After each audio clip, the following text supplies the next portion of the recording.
उस पर ईडी लगा दी जाती है, सीबीआई लगा दी जाती है, धमकाया जाता है, डराया जाता है। किस चीज से डरना? डर नहीं। उसको 8 साल में, नमस्कार,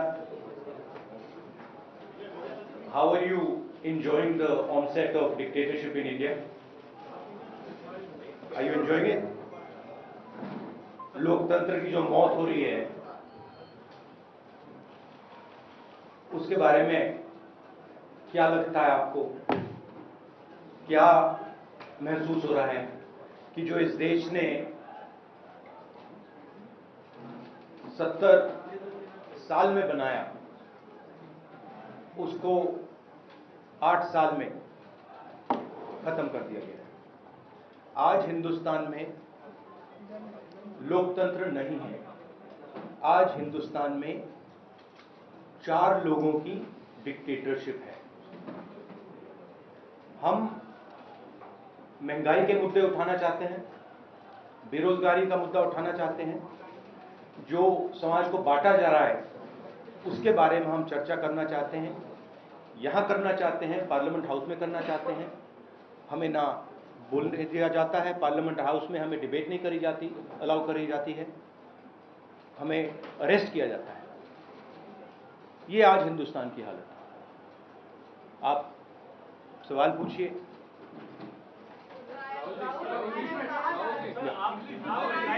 In English. Look, what we are witnessing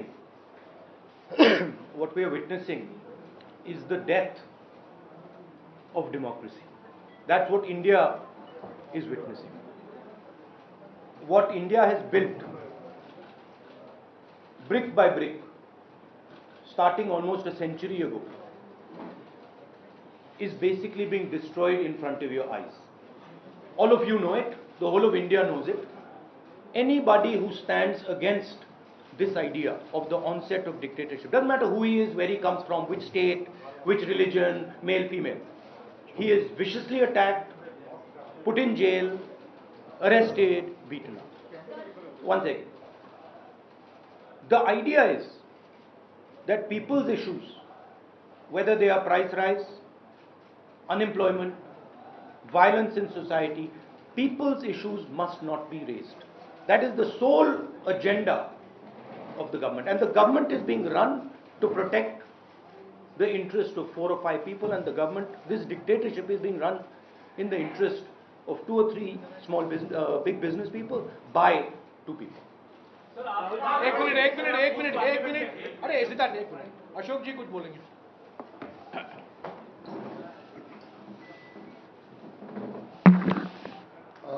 Rahul ji ने जो कहा उसका आप समझ रहे हैं कि देश में क्या हालात हैं। किसी ने हमने कल्पना नहीं की थी कि कभी ये वक्त भी आएगा जब डेमोक्रेसी समाप्त होते हुए देखना पड़ेगा लोगों को। जिस रूप में दर्जा उड़ रही है संविधान की, कोई कल्पना नहीं कर सकता। महंगाई हो, बेरोजगारी हो, जीएसटी हो, जो कुछ भी हो रहा है देश के अंदर, सुनवाई करने वाला कोई नहीं है।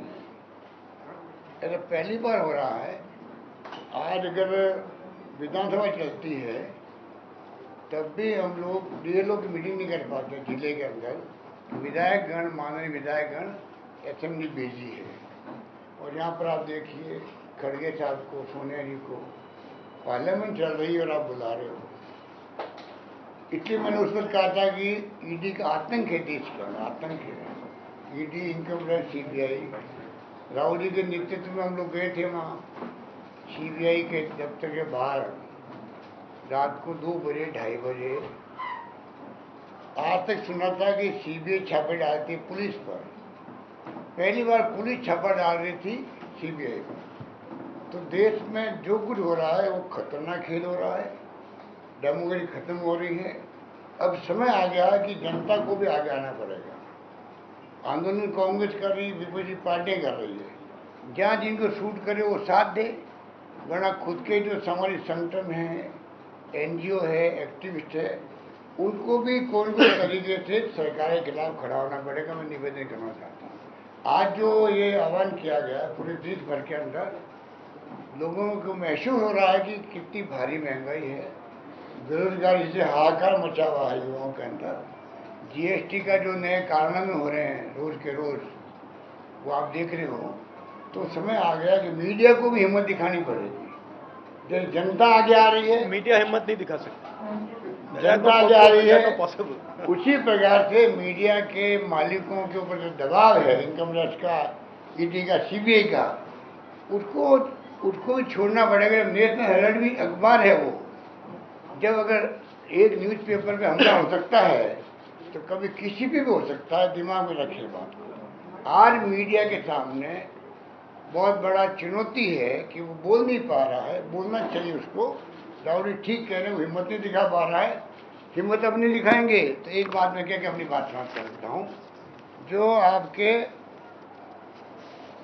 मेरी बातें कहने की मेरे पास बहुत सारी, पर राव जी आज बैठे हैं, तो मैं खाली एक बात आपको कह के अपनी बात समाप्त करना चाहता हूँ। जो मार्टिन लिनोमन ने कहा था, जब जर्मनी में हिटलर की तानाशाही हुई थी और विपक्षी बुद्धिजीवी, सामाजिक कार्यकर्ता, पत्रकार, अल्पसंख्यक को निशाने पर लेने लगे, वहाँ की जनता चुप रही, सोचती रही राजनीतिक लड़ाई है। 45 में जब जर्मनी हिटलर की तानाशाही चलने के कारण पूरा बर्बाद हो गया जर्मनी, वहाँ के लोगों को बहुत पछताना पड़ा। और एक समय रहते हुए लोकतंत्र के लिए आवाज़ उठाई जाती तो शायद देश बर्बाद नहीं होता। बाकी तो आगे बातें कहने को बहुत सारी है, उन्होंने बहुत सारी बातें कही है। कहने का मतलब आज अगर चुप रहेंगे तो हमें इतिहास माफ नहीं करेगा, ये मैं कहना चाहता हूँ, निवेदन करता। एक बात कह के मैं फिर बात खत्म करता हूँ। पंडित नेहरू और जो जमाना था उस जमाने का, उनको मैं याद दिलाना चाहता हूँ, मोदी जी को और इनके आरएसएस के इनके आकाओं को। राष्ट्रीय ध्वज जो है, एक पैरा पढ़ के मैं बात करूँगा। हिंदुस्तान के राष्ट्रीय झंडे को अभी मैंने फहराया है, पंडित नेहरू कह रहे हैं, अभी मैंने फहराया, मतलब पहली बार मैंने फहराया था। का क्या मतलब है? ये हिंदुस्तान की आज़ादी के प्रतीकों में से एक है, ये हिंदुस्तान की एकता का प्रतीक है। लेकिन याद रखिए, जब किसी मुल्क का झंडा फहराया जाता है तो वह फिर तब तक नहीं झुकने दिया जाता है जब तक कि मुल्क के अंदर एक भी आदमी जिंदा रहता है, एक भी आदमी जिंदा रहता है। आज आप लोग इस मौके पर इकट्ठे हुए हैं जबकि राष्ट्रीय कांग्रेस अपना सबसे ज़्यादा महत्वपूर्ण अधिवेशन कर रही है और मुल्क की आज़ादी के लिए लड़ी जाने वाली लड़ाई में एक बड़ा कदम आगे बढ़ाने जा रही है, पंडित नेहरू कह रहे हैं। आज जबकि आपने एक झंडा फहराया है, क्या आपके अंदर इस संकल्प की आग नहीं झलक रही है कि इसे झुकने नहीं दिया जाएगा? मैं चाहता हूं कि आप ये प्रण करें, इस झंडे की हिफाजत करने की पूरी ताकत आप में रहेगी और यह कि आज़ादी की खातिर आप अपनी जान को कुर्बान करने देने के लिए तैयार रहेंगे। जिस झंडे के नीचे आज हम खड़े हैं, जिसको आपने अभी सलामी दी है, वह किसी एक जमात का नहीं है, ये किसी देश का झंडा है। अब तक अगर आपने किसी खास जमात के लिए मुल्क को नुकसान पहुंचाते हुए काम किया है तो आप गलती पर थे। वे सभी लोग जो आज इस झंडे के नीचे खड़े हैं हिंदुस्तानी है, न हिंदू है न मुसलमान है, बल्कि हिंदुस्तानी है। जिन स्वयंसेवकों ने आज इस झंडे को सलामी दी है उन्हें इसकी इज्जत रखने के लिए अपनी जान तक देने के लिए तैयार रहना होगा। एक बार फिर याद रखिए कि जबकि ये झंडा फहराया जा चुका है, ये तब तक नहीं झुकने पाए जब तक कि एक भी हिंदुस्तानी मर्द, औरत या बच्चा हिंदुस्तान में रहता है। आप बताइए, 29 के अंदर पंडित नेहरू ने पहली बार झंडा फहराया था। अमृत महोत्सव मना रहे हैं, पिछले साल में कभी झंडे की बात की इन लोगों ने? उपलब्धि पिछले साल में किसकी कोई बात हो रही है उसकी? आप क्या चाहते हैं, देश को किस दिशा में ले जाना चाहते हो? धीरे धीरे देश समझ रहा है। इसलिए मैं कहना चाहूँगा, जो समस्या हमारे सामने चुनौती भरी है, हम सबको आगे आना पड़ेगा। मेरा निवेदन यही है। धन्यवाद।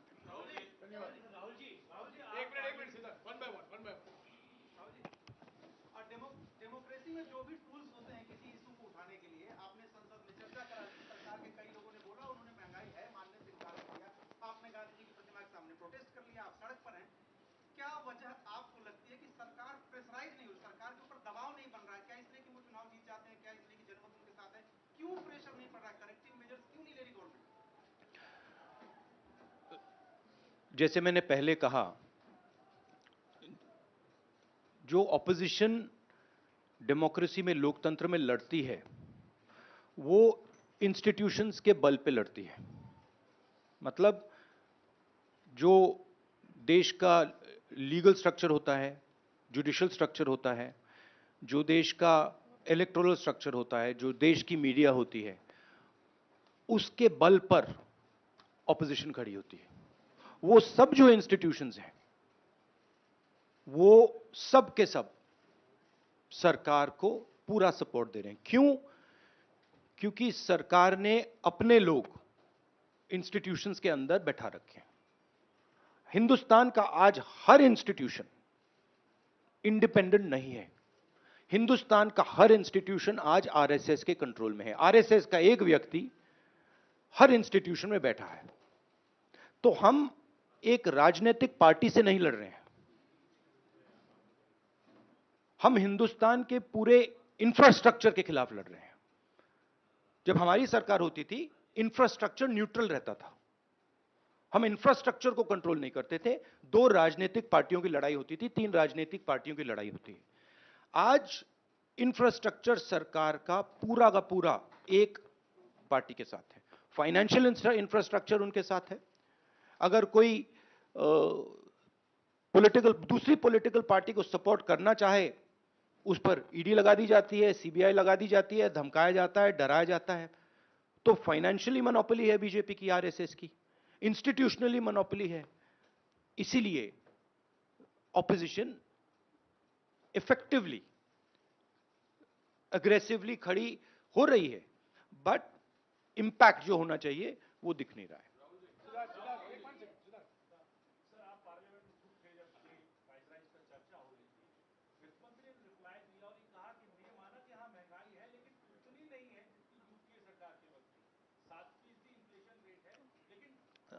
This is just complete nonsense. आज सबसे ज्यादा अनएम्प्लॉयमेंट हिंदुस्तान में, महंगाई बढ़ती जा रही है, गैस सिलेंडर की प्राइसेस बढ़ती जा रही हैं। पता नहीं, शायद मतलब फाइनेंस मिनिस्टर को मतलब ये आंकड़े दिख ही नहीं रहे हैं, या उनको बताया गया है कि बस बोलते जाइए, बट ये रियलिटी नहीं है। आप किसी भी कस्बे में चले जाइए, किसी भी गांव में चले जाइए, किसी भी शहर में चले जाइए, पूछिए महंगाई की क्या हालत है, आपको बताएंगे कि सबसे ज्यादा आज महंगाई है। तो देखिए, रियलिटी एक है और परसेप्शन एक बनाया जाता है, ठीक है। कहते हैं स्टार्टअप इंडिया, ठीक है, पूरा ट्रांसफॉर्मेशन कर दिया। आप मुझे दिखाओ स्टार्टअप इंडिया है कहां? स्टार्टअप इंडिया लोगों को फायर कर रहा है,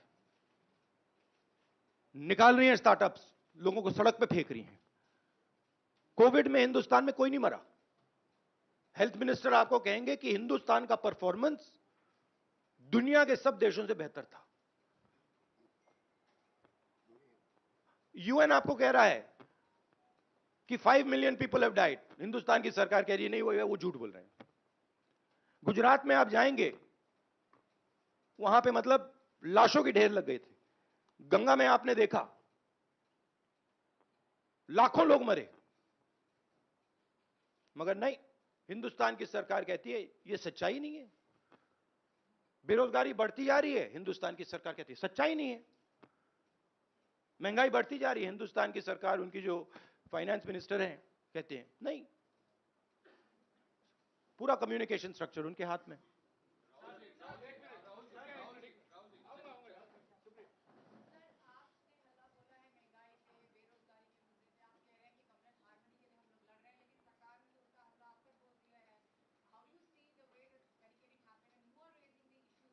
I understand one thing very clearly. The more I raise people's issues, the more I tell the truth in front of you, the more I will be attacked by the government. It's a simple thing. जितना मैं सच्चाई बोलूंगा उतना मेरे ऊपर आक्रमण होगा. मेरी प्रॉब्लम यह है कि मैं सच्चाई बोलता हूं, मैं डरता नहीं हूं. तो मैं अपना काम करूंगा, लोकतंत्र के लिए खड़े होने का काम करूंगा, महंगाई का मुद्दा उठाने का काम करूंगा, बेरोजगारी का मुद्दा उठाने का काम करूंगा, और मेरे ऊपर और आक्रमण होंगे. यह सच्चाई है. और जो धमकाता है वो डरता है. ये बात आप समझ लीजिए. जो डरता है वो धमकाता है. किससे डरते हैं? जो आज हिंदुस्तान की हालत है उससे डरते हैं. जो उन्होंने वायदे किए थे, जो उन्होंने पूरे नहीं किए, उससे डरते हैं. महंगाई से डरते हैं, बेरोजगारी से डरते हैं, जनता की जो शक्ति है उससे डरते हैं. क्यों डरते हैं? क्योंकि झूठ बोलते हैं. 24 घंटा ये लोग झूठ बोलते हैं. बेरोजगारी नहीं है, प्राइस राइज नहीं है, चाइना नहीं आया.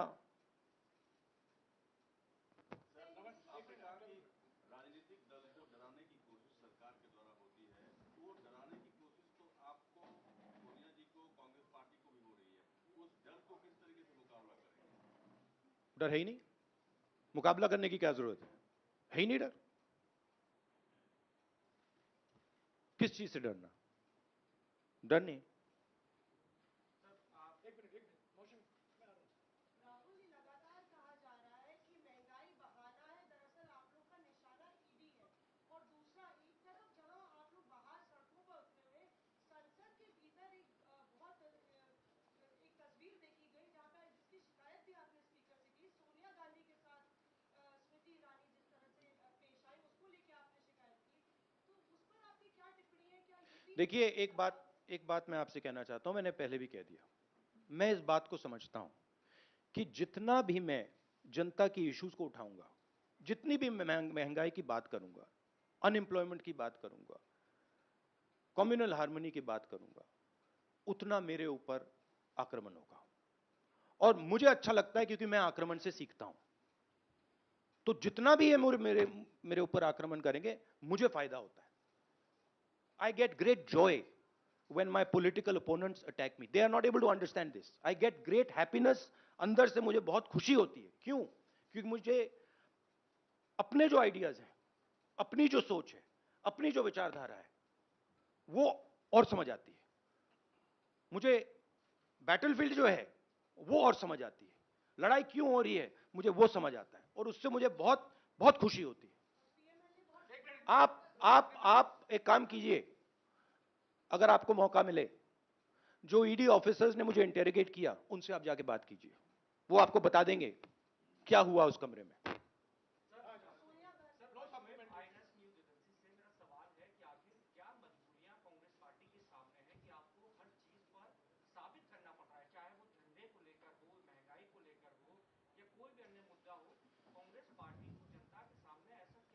कांग्रेस पार्टी को नहीं,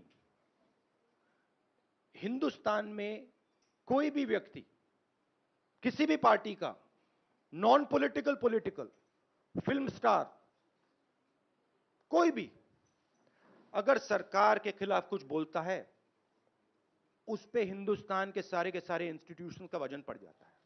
यह कांग्रेस पार्टी की बात नहीं है. मैंने जो यहां शुरुआत की, और देश को शायद यह समझ नहीं आ रही है और आएगी बात, लोकतंत्र आज हिंदुस्तान में नहीं है, खत्म हो गया है. Democracy is now a memory in India. It is nothing more. And there are consequences to this. You will see there are going to be devastating consequences to this, because the people of India are not just going to keep quiet. Rahul ji, Mausami ने जो सवाल पूछा था, पहला सवाल वही मैं दोहराना चाहता हूँ. आपके political opponents mainly multiple BJP leaders का नहीं, उसका जवाब नहीं आया था सर. किसका नहीं जवाब है?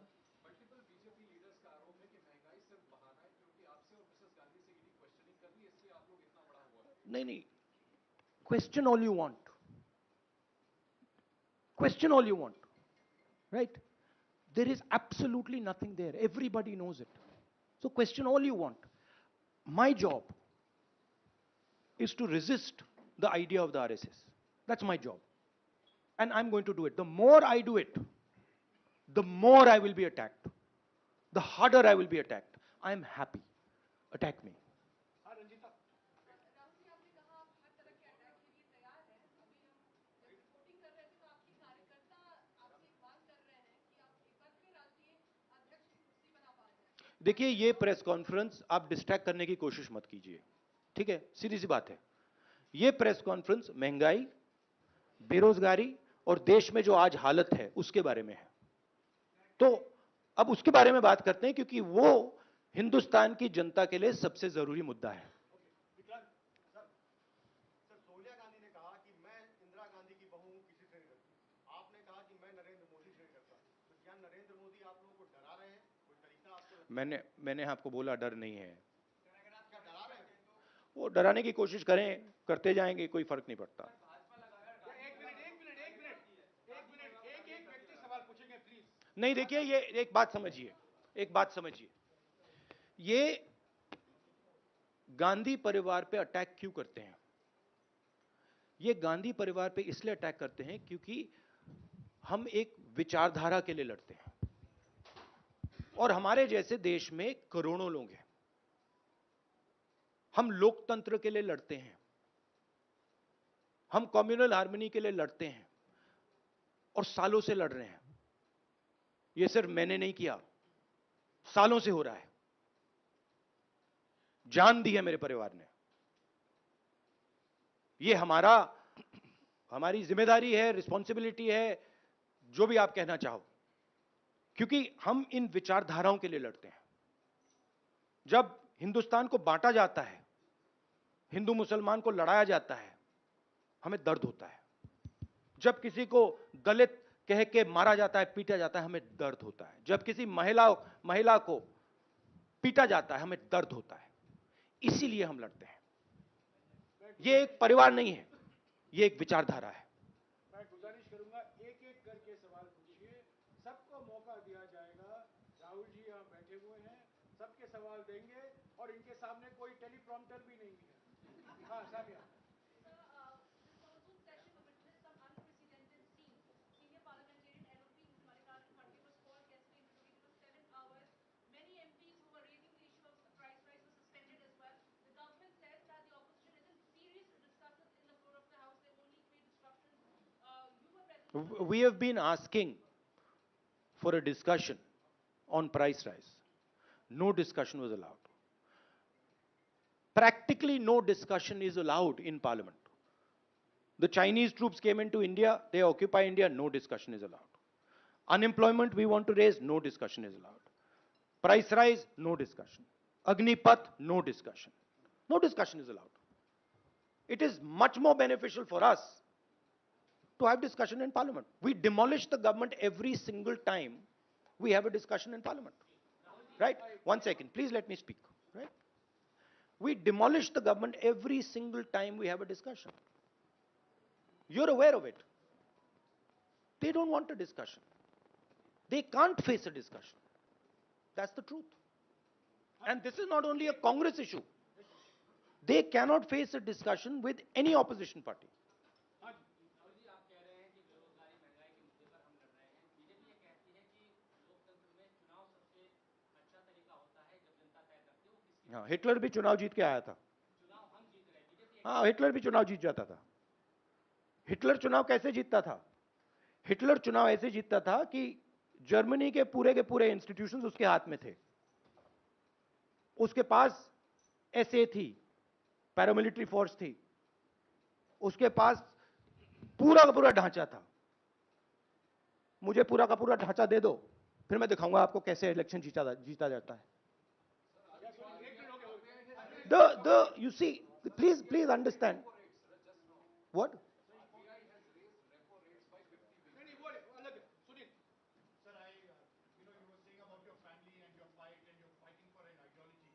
Some would ask that Mr. Rahul Gandhi should now take over the leadership of the Congress party and fight for this, especially when you're talking about price rise. Sunil, he has already already answered that question. He has said that this press Sunil, please refer to the earlier answer.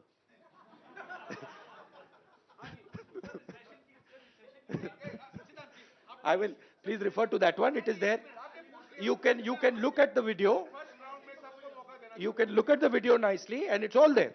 no supplementary please please Rahul जब लोकसभा में बहस हुई थी तो निर्मला सीतारमण ने कहा था macro economic fundamentals हमारे परफेक्ट हैं इसलिए श्रीलंका से अगर I think the macroeconomic fundamentals that she's talking about is something else.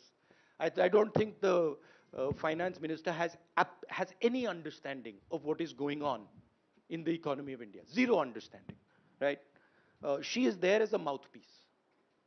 She has absolutely no understanding.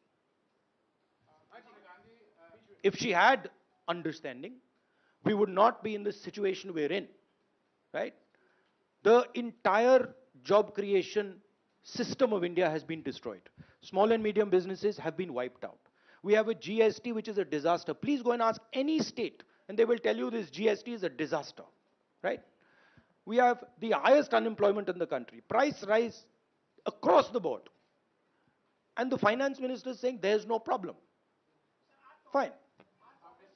एक मिनट यार एक तरीका है सवाल पूछने का BJP alleges that Congress is using the tactics of shoot and scoop.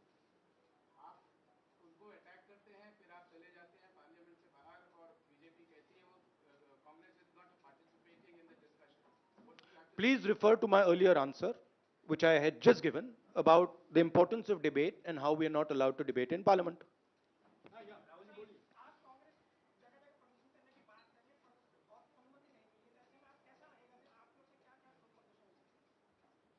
अब देखेंगे हमारा काम विपक्ष का काम है. एक तरीका चलेगा नहीं चलेगा उसको हम टेस्ट करेंगे, दूसरा तरीका टेस्ट करेंगे, तीसरा तरीका टेस्ट करेंगे, मगर हम रेजिस्टेंस को नहीं छोड़ेंगे. लास्ट टू आखिर में एक मिनट